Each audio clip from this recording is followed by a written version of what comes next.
8장 12절에서 21절 본문 말씀 제목은 참된 지혜, 참된 지혜, 하나님의 지혜 이렇게 정했습니다.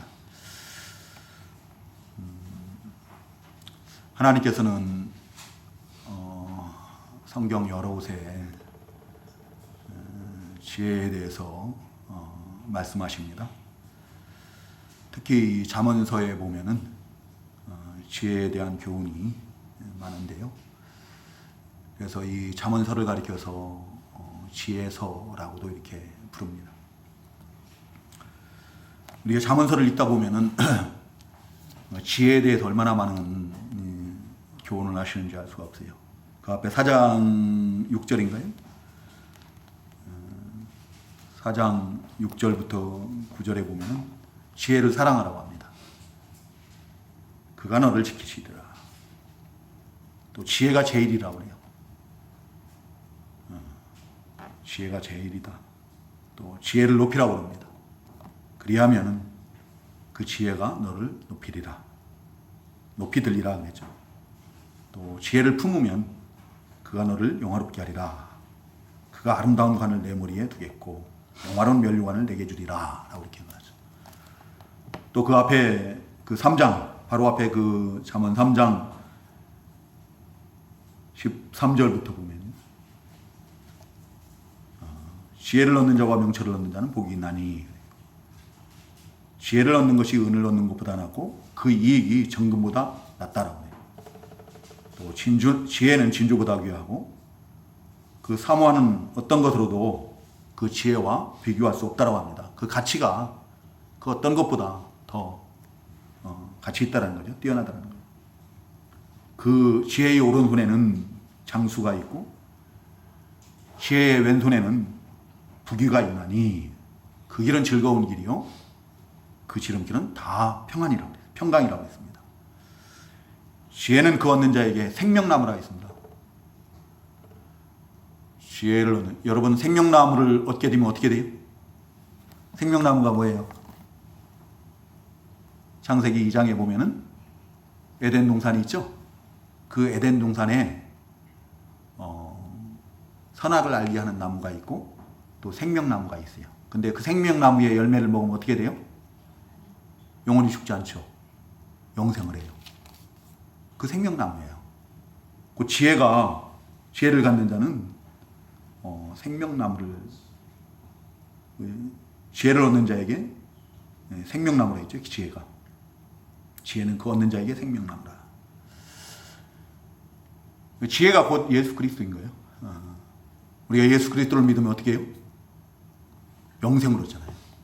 생명나무의 열매를 먹으면 영생을 하게 돼요. 자, 이렇게 지혜에 대해서 두 군데만 찾아봤는데도 그래요. 근데 오늘 또 이렇게 본문을 보면은 본문이 기록된 이 8장 전체가 그 지혜를 마치 사람인 것처럼 의인화해서 이렇게 교훈하는 것을 볼 수가 있습니다. 지혜가 뭐냐? 여러분 지혜가 뭐예요?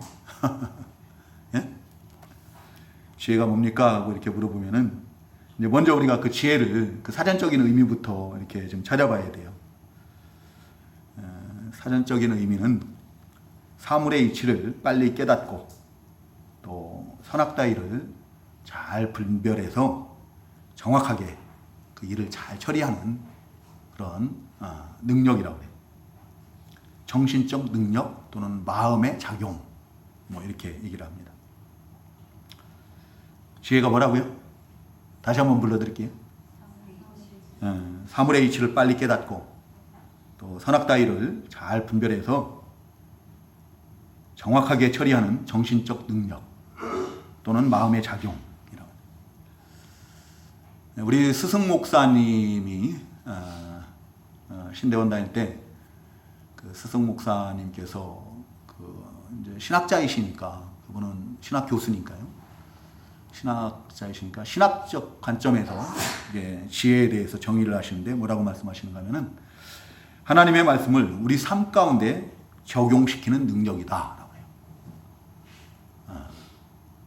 신학적 관점에서는 하나님의 말씀을 우리 삶 가운데 적용시키는 능력, 이것이 곧 이 지혜다라고 이렇게 정의를 하시는 것을 들은 적이 있어요. 그럼 우리가 이 지혜가 성경에서 교훈하는 지혜와 또 우리가 일반적으로 알고 있는 그 세상적인 지혜와 동일한가? 동일하지 않죠.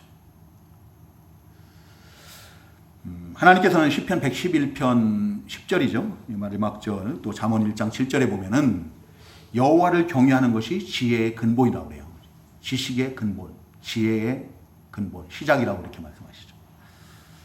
반면에 고린도전서 1장 11절에서는 세상이 자기 지혜로는 하나님께 나올 수 없다라고 이렇게 말씀하셔요. 그래서 하나님께서 전도에 미련한 것을 가지고 믿는 자들을 구원하시기를 기뻐하셨다라고 이렇게 말씀하시죠. 세상의 지혜로는, 세상의 지식으로는 우리가 하나님께 나올 수 없다. 하나님께 나올 수 없을 뿐만 아니라 하나님을 알 수도 없는 거죠. 하나님을 알 수도 없다. 오히려 이 세상의 지혜, 또 세상 지식은 하나님을 부인해요. 우리가 가지고 있는 그 세상 지식으로 말미암아서, 그 지혜로 말미암아서 어떻게 해요? 하나님을 부인을 한다. 그리고 그 아들 예수 그리스도를 배척하고 또 예수 그리스도를 통해서 구원하시는 그 하나님의 능력, 또 하나님의 말씀, 하나님의 계획, 이런 것들을 갖다가 어리석게 여겨요. 우리 성도님들 한번 나가서 예수 믿고 구원받으세요. 그럼 한번 얘기해 보세요. 그럼 세상 사람들이 어떻게 하는가? 서울대학교 나오고 막 박사학위 받고 막 이런 사람들한테 가서 얘기하시면은, 의학 박사 막 이런 사람들 있잖아요. 과학자들 이런 사람들한테 가서 얘기하면은요, 그 사람들이 논리적으로 하나님이 안 계시더라고. 아마 자기들의 모든 지식을 다 가지고 다 얘기할 거예요. 그들이 가진 지식은 세상의 지혜로는, 세상의 지식으로는 절대로 우리 하나님을 알 수도 없고 하나님께 나올 수도 없고, 오히려 하나님의 구원의 도를, 십자가의 도를 어리석게 여겨요. 미련하다라고 생각해요. 그래서 멸시하고 조롱하고 배척하고 그런 거죠. 따라서 이 성경이 교훈하는 지혜와 또 세상의 지혜는 다르다. 성경에서 말하는 지혜는 세상 지혜가 아니에요. 하나님께로 나오고 하나님을 알고 하나님을 경외하고 하나님을 바로 섬길 수 있게 하는 그런 하나님의 지혜예요. 성경에서 교훈하는 지혜는 세상 지혜가 아니다. 하나님의 지혜다. 하나님의 지혜. 오늘 이 본문 말씀을 통해서 이 자리에 계신 우리 성도님들 하나님의 지혜로 늘 충만한 그런 우리 성도님들 되시기를 주님의 이름으로 축복합니다. 근데 오늘 이 본문에 보면은요, 8장이죠. 또 앞에서도 그렇고, 우리 오늘 이 본문 앞이나 또 본문 뒤에, 본문 다음에 나오는 말씀들이나 이렇게 보면은 그 지혜를 가리켜서 나 또는 그라고 이렇게 해요. 의인화시키는 거죠. 마치 사람인 것처럼 의인화해서 이렇게 교훈하는 것을 볼 수가 있어요. 왜 지혜를, 지혜가 사람입니까? 아니잖아요. 근데 지혜를 왜 마치 사람인 것처럼 이렇게 나 이렇게 표현을 하는가 하면은 바로 그 지혜가 오실 예수 그리스도를 가리키기 때문이다. 여러분, 성경은 예수님이 하나님의 지혜라고 해요. 하나님의 지혜. 어디에 그렇게 기록되어 있어요? 고린도전서 1장 24절이에요. 오직 부르심을 받은 자들에게는 유대인이나 헬라인이나 그리스도는 하나님의 능력이요 하나님의 지혜니라. 믿으시기 바랍니다. 예수 그리스도가 모든 믿는 자들에게는 유대인이 됐든지 이방인이 됐든지 다 하나님의 능력이고 하나님의 지혜다라고 이렇게 말씀하십니다. 또 오늘 이 본문 바로 다음에 그 22절에서 23절에 보면은 어떤 내용이 증거되고 있는가 하면 지혜가 태초에 곧 창세 때부터 하나님과 함께 계셨다고 해요. 함께 있었고 또 그때 그 창세 때 그 지혜가 어떻게 했다고요? 창조자가 되어서 날마다 하나님을 기쁘시게 했다고 해요. 이 말씀은 곧 그 요한복음 1장 1절에서 3절에 나오는 말씀과 동일한 내용의 말씀이에요. 요한복음 1장 1절에 3절의 말씀이 어떤 내용입니까? 말씀이 육신이 되어서 오신 예수 그리스도에 대해서 증거하고 있잖아요. 그 말씀이 육신이 되어서 오신 그리스도께서 말씀이 태초에 하나님과 함께 계셨고 그는 곧 하나님이라고 말해요.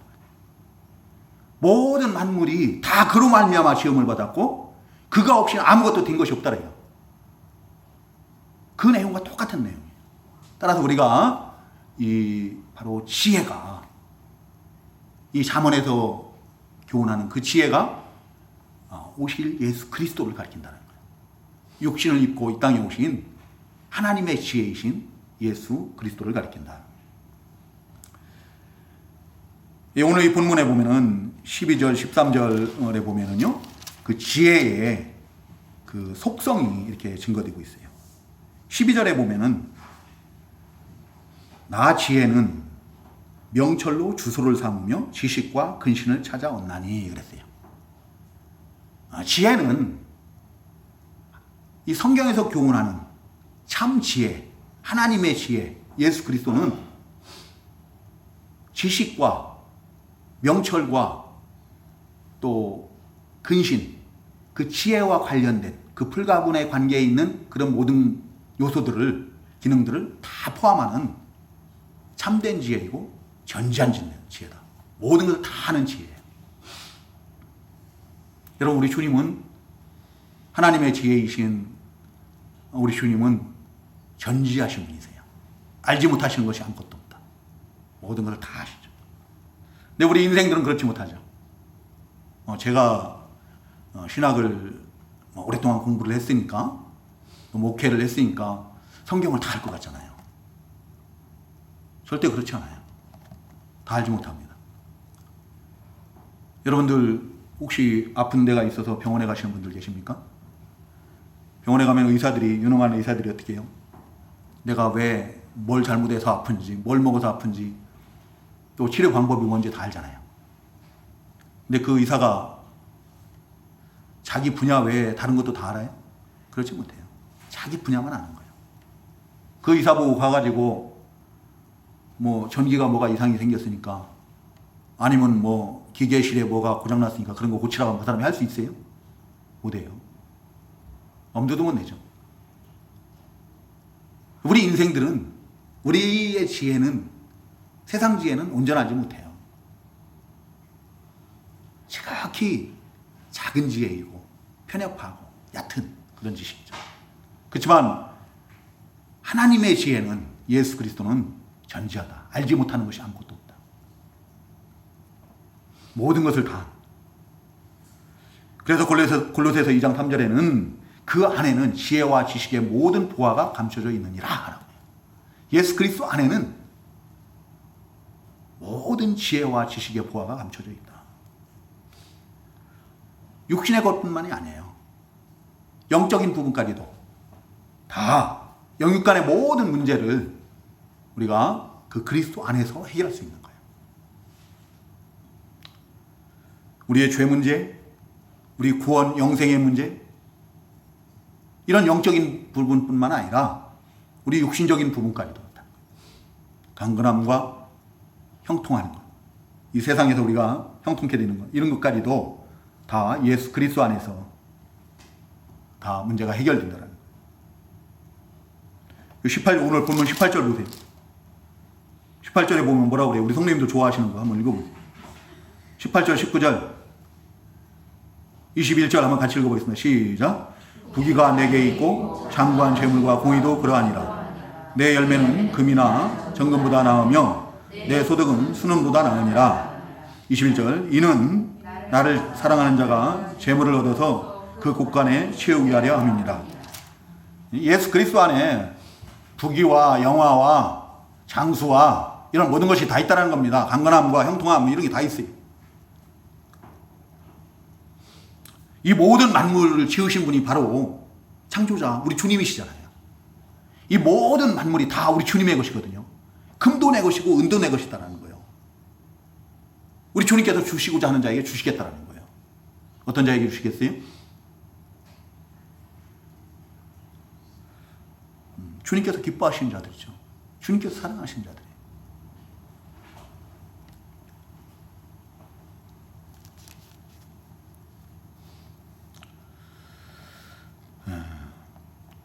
예수 그리스도 안에 참 지혜이신 하나님의 지혜이신 예수 그리스도 안에 영육간의 모든 문제를 해결할 수 있는 답이 있는 거예요. 그래서 예수 그리스도 안에는 지혜와 지식의 모든 보화가 감춰져 있다라고 하고, 또 베드로전서 2장 7절에서는 예수 그리스도를 믿는 자에게는 예수 그리스도가 뭐라고 그래요? 보배라고 그래요. 보배. 네? 보배는 보배인데 어떤 보배인가? 오늘 본문에서 증거하는 것처럼 금이나 은이나 뭐 진주나 이런 것들하고는 비교도 할 수 없는 거예요. 그 어떠한 것하고도 그 가치를 비교할 수 없는 억만금을 주고서도 살 수가 없어요. 삼성 이건희 회장이 요번에 뭐 뉴스 보니까 그 양반 지금 거의 다 죽어가죠. 얼굴 못 본 지가 오래됐는데요. 병상에 누워 있어가지고 전혀 얼굴도 못 봐요. 정말 살았는지 죽었는지 모르겠어요. 근데 그분 주식이 뭐 반도체 저기 뭐 그쪽 저희가 주식이 많이 올라가지고 그분 주식 그 저희가 가지고 있는 재산이 뭐 얼마로 이렇게 뭐 몇 조? 10조? 모르겠어요. 하여튼 그렇게 된다라고 그래요. 엄청 됐다고 그래요. 근데 그럼 이건희 회장이 10조 너한테 다 줄 테니까 너 예수님 나한테 팔으라 하면 그 사람이 그거 살 수 있어요? 우리 성도님은 어떡할래요? 10조 다 준다고 하면 어떡할 거예요? 그러면은 예수님 팔고 그 10조 받을래요?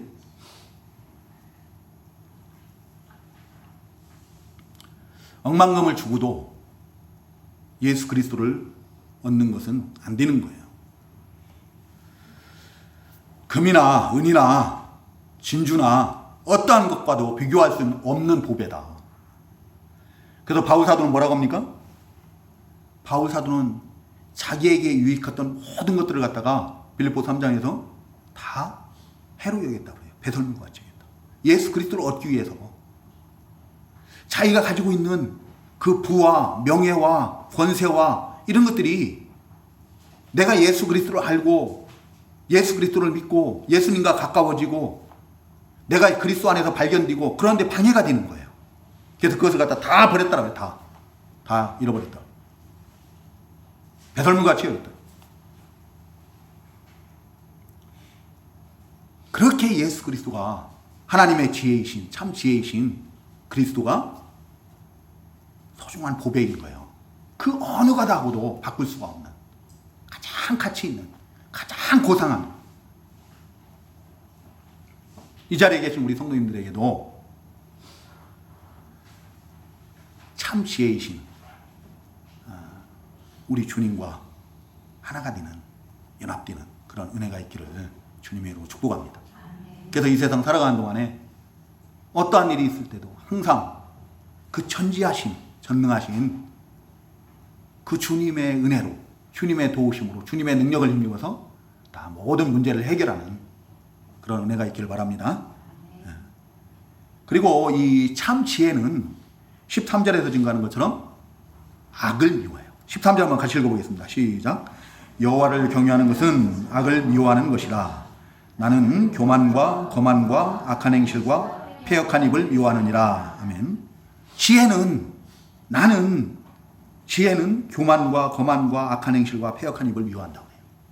악을 미워한다는 거예요. 악을.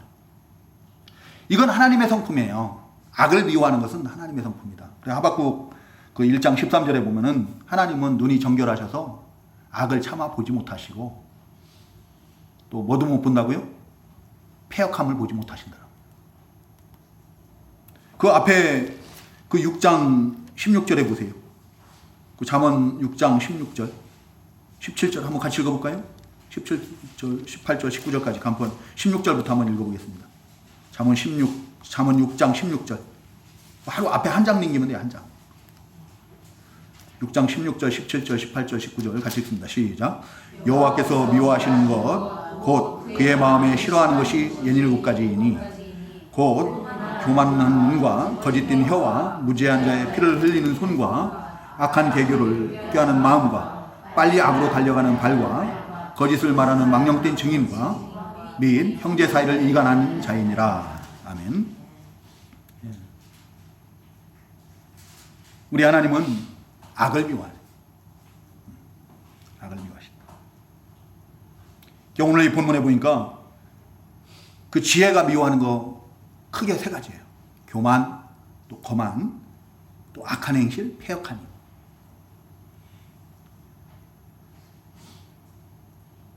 교만을 미워하신다고 했는데요. 우리 하나님은 교만한 자를 어떻게 하신다고 그래요? 물리치신다고 하고 대적하신다고 그래요. 반면에 겸손한 자에게는 은혜를 베푸시고 가까이 하신다고 그러죠. 그래서 교만은 패망의 선봉이라고 그래요. 우리 성도님 빨리 망하고 싶으면 어떻게 하면 돼요? 교만 떨면 돼요. 내가 존귀하고 싶으면 겸손하면 되는 거예요. 하나님 앞에 또 사람들 앞에 겸손해지면 되는 거죠. 빨리 망하고 싶으면 나 잘났다라고 하면 돼요. 가서 이거 다 내가 한 거야 하면 돼요.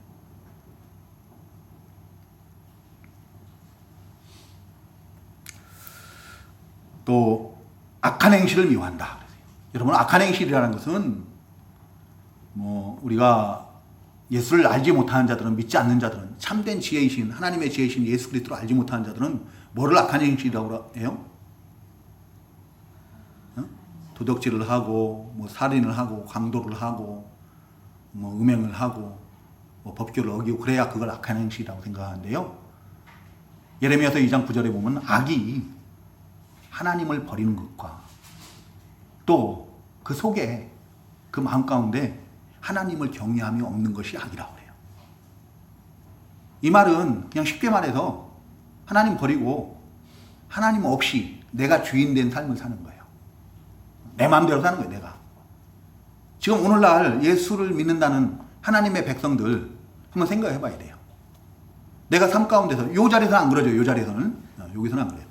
근데 주방만 들어가도 벌써 틀려요.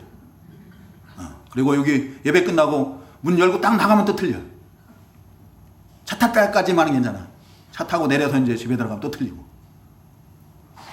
우리가 얼마나 하나님 없이 내가 주인 된 그런 삶을 살고 있는가. 근데 그것을 하나님께서는 성경을 통해서 악이라고 말씀하시는 거예요.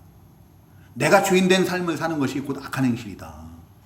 근데 하나님께서는 또 우리 주님께서는 참된 지혜는 그것을 미워하신다는 거예요.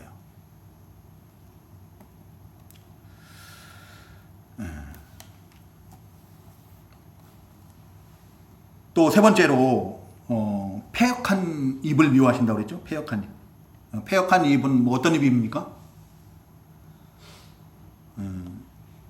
거짓말하는 입, 그죠? 이간질하는 입. 그 앞에 이간질하는 말은 어디 나와 있나요? 6장에 나와 있니? 그러니 6장 19절에 보면 형제 사이를 이간하는 자, 그죠? 이간. 그 이간을 뭘 해요? 말로 하는 거 아니에요, 말로. 그런 입을 싫어. 또 비방하고 정죄하고 판단하고 그런 말들. 그걸 하나님께서 미워하신다는 거죠. 이 하나님의 성품이에요. 하나님의 속성이에요.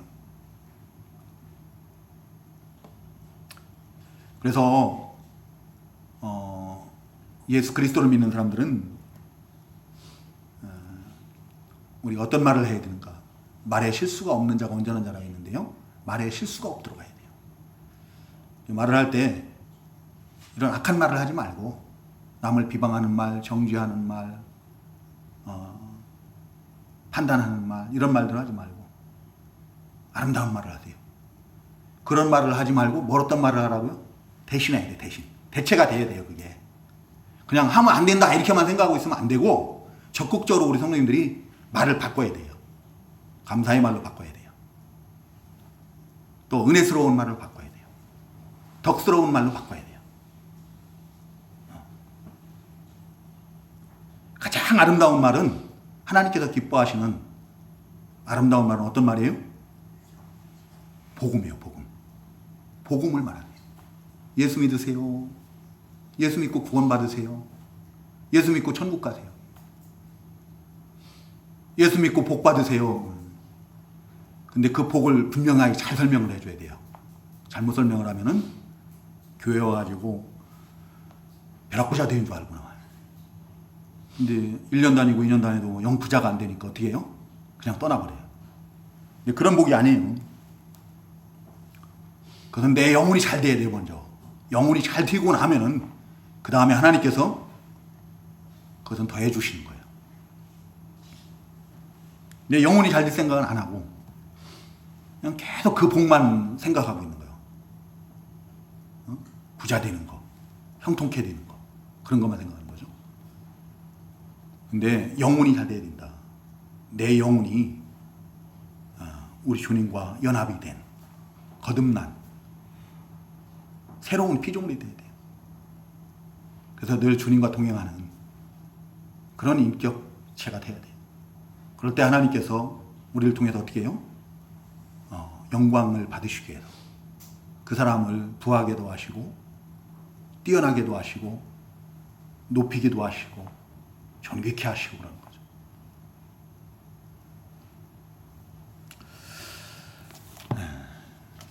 가장 아름다운 말이 뭐라고요? 복음 전하는 거예요. 복음. 하나님의 말씀 전하는 겁니다. 하나님의 말씀 전하기는 좀 어려우니까 얘기하세요. 호주의 어떤 분이요, 제가 이 SNS 이 저기를 통해서 봤는데요,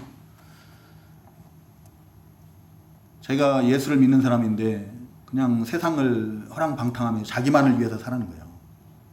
근데 어느 날 문득 내가 이렇게 살다가 정말 하나님의 나라 가면은 내가 하나님 앞에 바로 설 수 있을까라는 그런 생각이 드는 거예요. 그래서 그분이 생각을 해요. 전도지를 만든 겁니다. 전도지를 만들어가지고 거리에 나가가지고 이제 전도를 하는 거예요. 그 거리, 일정한 거리에서 사람들이 많이 다니는 그 거리에서, 유명한 거리래요, 호주에. 거기서 그냥 모든 사람들에게 그 전도지를 나눠주면서 오늘 하나님께서 당신 영혼을 부르시면, 당신을 부르시면 당신은 천국에 갈 그런 믿음이 있느냐, 예수 믿고 천국 가시라고 이제 그걸 전하는 거죠.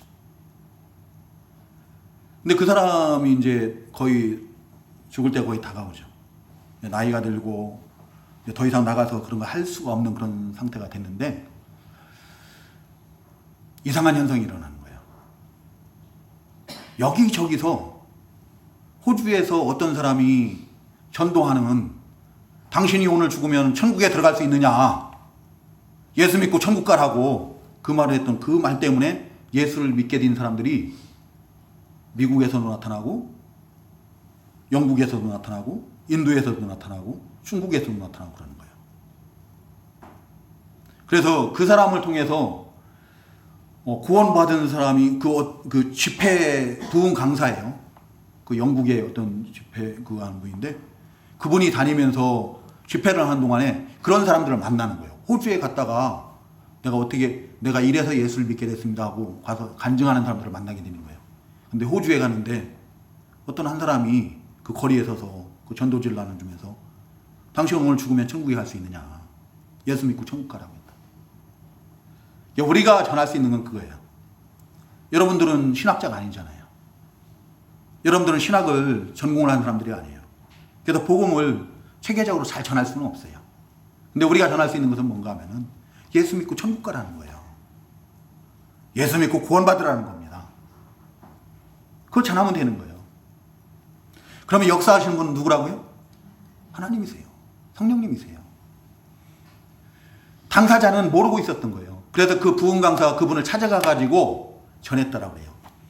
당신을 통해서 예수 믿고 구원받은 자들이 내가 만난 사람만 7천 몇 명이라고 가서 얘기를 하니까 어떻겠어요? 깜짝 놀라는 거죠. 그분은 자기가 누구 한 사람도 구원을 못 시킨 줄 알았다라는 거예요. 그래서 낙심하고 낙마하고 내가 이렇게 했는데 그런데 이 모양 이 꼴로 내가 주님 앞에 가야 되는가 라는 그런 낙심. 예, 그럴 때 이제 그 영국의 부흥 강사가 찾아와서 그것을 얘기를 해줬다는 거죠. 우리가 할 수 있는 것은 그거예요. 뭐 성경을 막 두두두두두 암송해가지고 막 가서 그 사람들한테 얘기하면 그 사람들이 뭐 알아요? 안 돼요. 그냥 간단하게 전하는 거예요. 예수 믿고 구원 받으시라. 예수 믿고 천국 가시라. 그게 가장 아름다운 말이다. 하나님께서 기뻐하신 말이에요. 그리고 이 참 지혜이신 예수 그리스도의 세 번째 참 지혜의 속성, 그리스도의 속성은 항상 의롭고 공평하다는 거예요. 20절에 보면 나는 정의로운 길로 행하며 공의로운 길 가운데로 다니나니 그래. 정의롭고 공의로우신, 의롭고 공평하신 분이라는 거예요. 우리 주님은 불의한 것이 없어요. 우리 주님께는 불의가 없다. 불공평이 없다. 불의와 불공평은 하나님의 지혜가 아니에요. 참된 지혜가 아니다. 성경에는 의인은 없나니 하나도 없다고 그랬어요. 그렇죠? 그렇지만 하나님의 지혜이신 그 예수 그리스도는 불의가 조금도 없으신 온전한 의인이시다. 의로우신 분이시다. 예수님께서 온전한 의로우신 분이심을 어떤 사람들이 증거를 했어요. 누가 증거했는가 하면은 예수님께서 십자가에 못 박히셨을 때 그 한편 강도가 얘기하죠. 뭐라고 그래요? 우리는 우리가 행한 일에 상당한 보응을 받는 것이니 이에 당연하거니와 이 사람이 행한 것은 옳지 않은 것이 없느니라. 예수 그리스도께서 행한 것은 옳지 않은 것이 아무것도 없다는 거예요. 그 한편 강도가 그래서 어떻게 해요? 구원을 받잖아요. 그렇죠? 우리 주님과 함께 낙원에 있으리라 라고 이렇게 선포를 받아요. 복음 한마디만 잘 전해도 천국 간다니까요. 누가복음 23장 그 47절 그 바로 다음이죠. 보면은 예수님께서 십자가에서 운명하셨을 때, 숨을 거두셨을 때 그때 그 자리를 지키고 있던 사형을 집행했던 심리했던 백부장이에요. 그 백부장이 뭐라고 합니까? 이 사람은 정령 의인이었도다 라고 해요. 정령 의인이었도다. 그 억울한 누명을 쓰고 그 십자가에서 그 고난의 죽음을 당하시는데도 다른 사람들하고는 전혀 다른 거예요. 다른 사람들은 억울하다고 몸부림치고 자신들을 십자가에 못 박는 사람들, 자기들을 그 죄에 뭐 그 참소한 사람들, 이런 사람들을 욕하고 저주하고 별저기를 다 하지만 예수님은 묵히 한 말씀도 안 하시는 거예요. 예수님 죄가 있었어요? 죄가 하나도 없으심에도 불의를 행하지 않으십니다. 남을 저주하거나 남을 참소하거나 괴사를 행하거나 그러지는 않더라는 거예요. 베드로전서 2장 22절에서는 우리 주님은 죄를 범치 않으셨다라고 해요. 고린도후서 5장 21절에서는 죄를 알지도 못하시는 그런 의로우신 분이라는 거죠. 그래서 그 의로우신 공의로우신 그 예수 그리스도를 믿는 자마다 어떻게 해요? 그 의가 우리에게 전가되는 거예요. 그래서 우리가 우리 하나님 앞에 의롭다 칭함을 받고 하나님 앞에 담대히 나갈 수가 있는 거예요. 또 우리 주님은 공의로우신 분, 공평하신 분이에요. 좌로나 우로나 치우침이 없습니다. 오직 선하신 하나님의 뜻대로만 행하신 분이에요. 우리 주님께서 가난하다고, 또 우리가 배우지 못했다고, 또 우리가 병들고 연약하다고 우리를 멸시하거나 우리를 외면하거나 그러지 않습니다. 오히려 우리 주님께서는 이 세상에 계시는 동안에 그런 자들을 더 가까이 하셨어요. 그런 자들을 찾아주셨고, 그런 자들을 불러주셨고, 그들의 친구가 되어주시고 그들을 고치시고. 오늘날도 마찬가지예요. 오늘날도 우리 주님께서는 능한 자나 지혜로운 자나 부한 자, 또 문벌 좋은 자, 이런 사람들을 찾으시는 것이 아니라, 그런 사람들을 부르신 게 아니라 우리와 같은 자들을 부르시는, 약하고 미련하고 가난하고 병들고 그런 우리를 더 가까이 하시고 또 우리에게 더 관심을 가지시고 우리와 함께 하신다. 차별이 없으시며 남자, 여자, 뭐 나이가 많이 먹었으니까 안 돼? 나이가 어리니까 안 돼? 그런 거 없어요. 빈부귀천 이런 차이가 없습니다. 차별이 없습니다. 여러분들 이 차별은 뭐라고 그랬어요? 차별은 하나님 앞에 죄예요, 죄. 그 야고보서 2장 9절에 보면은 차별하는 것은 하나님 앞에 범죄하는 것이라고 했어요. 교회에서 차별이 있어서는 안 되는 거죠. 우리 성도님들 다른 사람들을 대할 때도 마찬가지예요. 차별을 하면 안 돼요. 어떤 분이 우리 오택 성도님 오늘 옷을 이쁘게 잘 입고 오셨는데요. 저렇게 옷을 이쁘게 잘 입고 오면은 막 성도님들이 가갖고 어서 오세요. 앞자리로 오세요.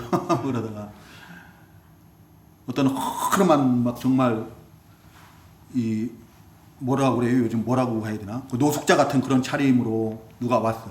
배낭 하나 메고. 그럼 어떻게 해야 돼? 냄새나고 막 그러면 어떻게 해야 돼요? 냄새나니까 저쪽에서 예배하세요. 그래? 아니면 들어오지 말라고 그래? 아니에요.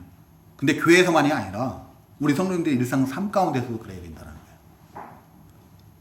삶 가운데서도 나보다 연약하고 나보다 배우지 못하고 나보다 가난하고 그런 사람들을 갖다가 차별을 해서는 안 된다는 거죠. 왜? 내가 참 지혜이신 하나님의 지혜이신 예수 그리스도를 믿고 영접한 자이기 때문에요.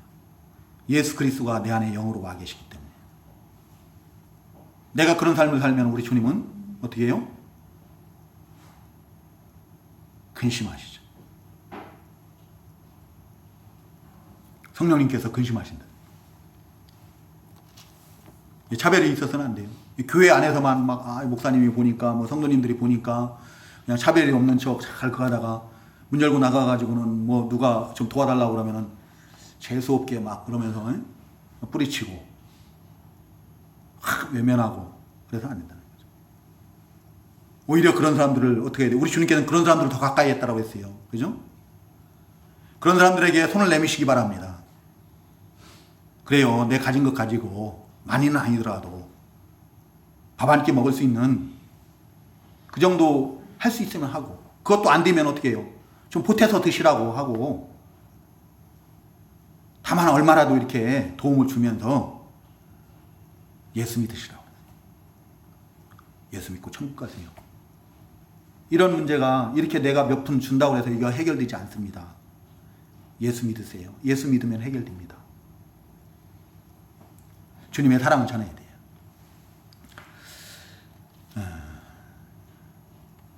그러면은 지혜를 사랑하는 자, 지혜를 참 지혜이신 하나님의 지혜이신 예수 그리스도를 믿고 영접하고 그래서 우리 주님을 사랑하는 자들의 그 유익이 뭐냐, 이익이 따르는 유익이 뭐냐. 뭐 앞에서도 말씀드렸어요. 18절 거기서부터 보면 부귀, 장관, 재물 뭐 이런 거 쭉 얘기를 하잖아요. 나를 사랑하는 자가 재물을 얻어서 그 곳간에 채우게 하려 합니다.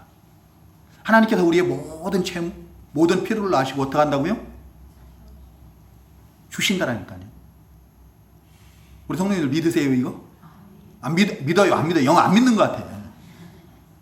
우리 주님께서 신이 말씀하신 거 아니에요. 무엇을 먹을까, 무엇을 입을까, 무엇을 마실까 이런 거 염려하지 마라. 그런 거 구하지 마라.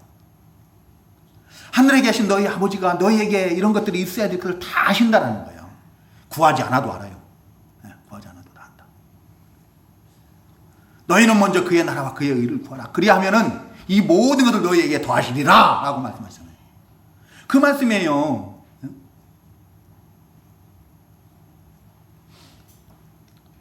육신적으로도 전지하신 우리 주님께서 우리의 모든 연약함을 아시고 우리의 모든 필요를 아시는 하나님께서 우리 주님을 따라서 의를 행하는 삶을 살면은 하나님의 나라를 구하고 하나님의 의를 구하면은 그 모든 것을 다 주신다는 거예요. 채워주신다는 거예요. 육신적으로도 모든 필요를 다 공급하시고 그래서 강건케 하시고 뼈를 강하게 하시고 근데 더 중요한 건 뭔가 하면은 그 주님을 사랑하는 자마다 17절에 보면 나를 사랑하는 자들이 나의 사랑을 입으며 나를 간절히 찾는 자가 나를 만날 것이니라. 영적인 얘기예요. 우리 주님을 사랑하면은 우리 주님의 사랑을 입는다는 거예요. 하나님의 지혜이신 우리 주님의 사랑을 입는다. 이 말을 우리가 잘못 생각을 하면은 내가 우리 주님을 먼저 사랑해야 우리 주님께서 나를 사랑한다라는 얘기구나 이렇게 생각할 수가 있는데요. 그거 아니에요. 성경에는 그런 표현이 많이 나옵니다. 우리가 형제를 사랑한 것 같이 내 죄를 사하여 주옵시고, 내가 먼저 형제를 사해야 내 죄를 하나님께서 사하는 것처럼 이렇게 표현되는 게 많죠. 그게 아니에요. 우리 주님께서는 이미 우리를 사랑하심으로 육신을 입고 이 땅에 오셨고, 또 자기 목숨을 어떻게 했어요? 우리를 위한 대속물로 십자가에서 다 내어주셨대요. 그 주님의 사랑을 우리가 알고 주님을 사랑하면은 그 주님의 사랑이 내 안에 온전케 된다는 거예요. 주님의 사랑이 내 안에 충만케 된다는 거예요. 차고 넘친다는 거예요. 그 주님의 사랑이 차고 넘치면 어떻게 해요? 그 사랑이 다른 사람들에게 흘러가는 거예요. 다른 사람들에게도 선한 영향력을 미치게 되는 거예요. 그래서 우리를 통해서 그들이 주님의 사랑을 알고 그들이 주님께로 나아오고 주님을 믿고 그렇게 되는 거죠. 저는 우리 성도님들에게 이러한 주님의 사랑이 있기를 소망하고 축복합니다. 주님의 사랑이 충만하면은 가장 좋은 게 뭔가 하면은 내가 먼저 평안을 누려요. 주님의 사랑이 충만하면요, 그 요한일서 4장 18절에 보면은 사랑 안에 두려움이 없고 온전한 사랑이 두려움을 내쫓느니라 그러죠. 우리 성도님들 누구 사랑하세요? 자녀들 사랑하지 않으십니까? 손주들 사랑하시죠? 그 손주들을 사랑해서, 자녀들을 사랑해서 뭐 하는 게 아깝고 그래요? 그 아까워서 안 주고, 아까워서 뭐 안 하고, 뭐 두려워서 뭐 안 하고 뭐 그러네? 안 그래요. 사랑하면은 사랑하는 사람을 위해서는 두려움도 없고 아까운 것도 없고, 우리가 사랑이 충만하면은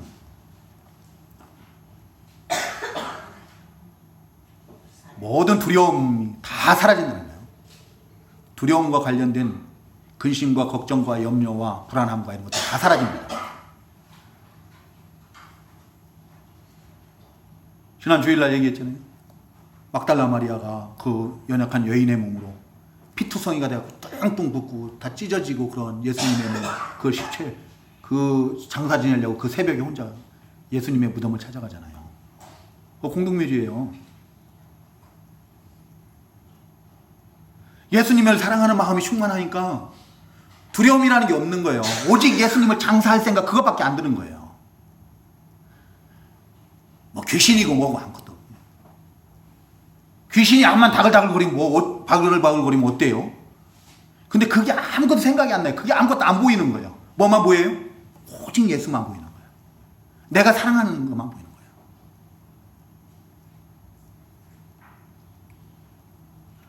아까운 것도 아무것도 없어요.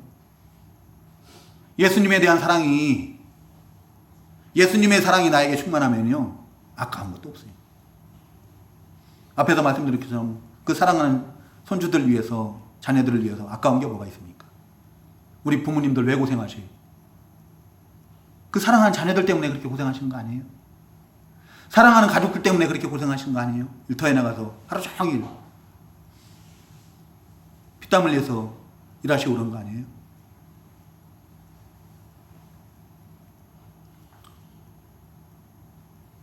그 죽었다가 살아난 나사로 있죠? 나사로의 누이 마리아가 그 비싼 향유를 갖다 예수님을 위해서 다 부어드리잖아요. 아낌없이.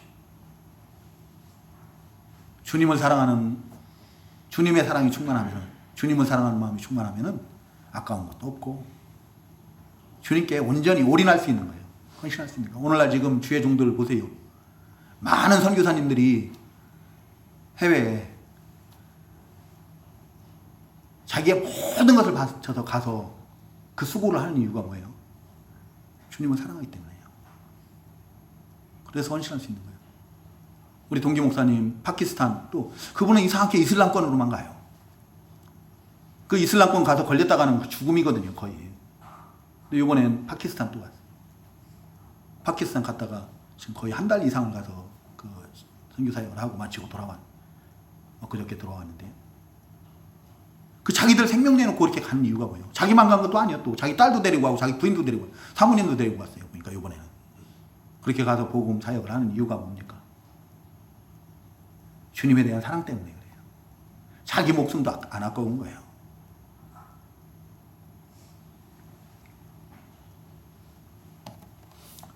두려움도 없고 아까운 것도 없고 모든 근심과 걱정과 염려와 두려움 이런 것들이 다 사라진다. 우리 주님께서 내가 너희에게 평안을 주노니 근심 염려하지 말라는 거예요. 우리가 우리 주님을 사랑하면은 우리 주님의 사랑이 우리 안에 충만케 되는 줄로 믿습니다. 그래서 모든 두려움이 다 사라지는 거예요. 모든 불안의 요소들이 다 사라지는 거예요. 우리가 찬송한 것처럼 참된 평안을 누리는 거예요. 우리 안에 심령천국이 이루어지는 겁니다. 우리 성도님들에게 이러한 은혜가 있기를 우리 주님의 이름으로 축복합니다. 마치겠습니다.